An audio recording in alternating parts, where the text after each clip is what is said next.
issued a severe thunderstorm warning for Southern Stark County in northeastern Ohio until 5:15 p.m. Eastern Daylight Time. At 4:32 p.m. Eastern Daylight Time, a severe thunderstorm was located near Navarre, or near Canton, moving east at 20 miles per hour. Hazard, 60 miles per hour wind gusts and quarter-size hail. Source, radar indicated.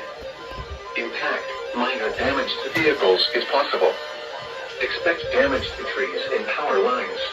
What the? Locations impacted include Kenton, Wait. Massillon, Louisville, Minerva, Navarre, East Sparta, East Kenton, Robertsville, and Perry Heights.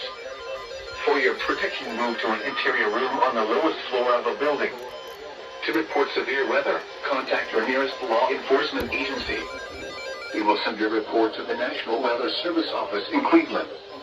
Repeating, a severe thunderstorm warning has been issued until 5:15 p.m. Eastern Daylight Time for the following county: Stark, Ohio.